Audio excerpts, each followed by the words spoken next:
सन 1813 का एक दस्तावेज मेरे पास है लंदन की पार्लियामेंट का।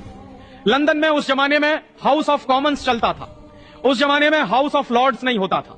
तो हाउस ऑफ कॉमन्स में लंदन में एक बहस शुरू हुई। क्या बहस शुरू हुई?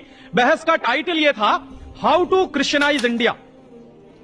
लंदन में अंग्रेज लोग अपने पार्लियामेंट में बैठकर वहां के बड़े बड़े नेता इस बात पर बहस कर रहे थे 1813 के सन में कि हिंदुस्तान को ईसाई कैसे बनाया जाए।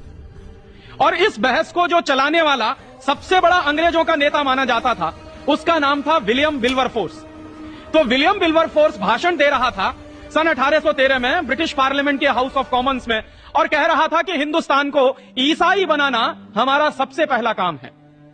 तो ईसाई बनाने का तरीका क्या होगा?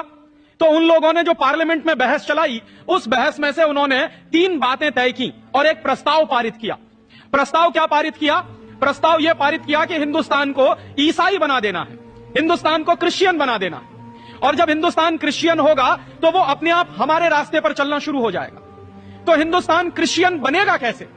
इस पर ब्रिटेन की पार्लियामेंट में बहस हुई और उनके नेताओं ने आपस में जो बहस की, उसके दस्तावेज मेरे पास है। और मैं एक पुस्तक लिख रहा हूं, आजादी के 50 साल या गुलामी के 500 साल। उस पुस्तक में वो सारे दस्तावेज मैं छापने जा रहा हूं, प्रकाशित करने जा रहा हूं। तो वो दस्तावेज में क्या उन्होंने तय किया है? उन्होंने तय किया कि हिंदुस्तान को अगर ईसाई बनाना है तो सबसे पहला काम हिंदुस्तान की आर्थिक व्यवस्था को तोड़ना पड़ेगा।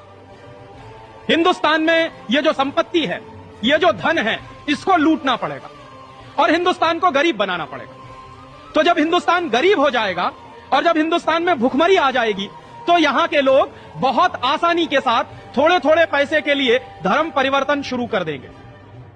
तो वो तय कर रहे हैं अंग्रेजों के बड़े बड़े नेता कि पहले हिंदुस्तान को आर्थिक रीति से खलास करना, और जब यह देश आर्थिक रीति से खलास हो जाएगा उसके बाद इस देश को राजनीतिक रीति से खलास करना, और फिर राजनीतिक रीति से जब यह देश खलास हो जाएगा तब इस देश को सांस्कृतिक रीति से खलास करना, और सांस्कृतिक रीति से जब यह देश खलास हो जाएगा तब इस देश को बहुत आसानी से ईसाई बनाया।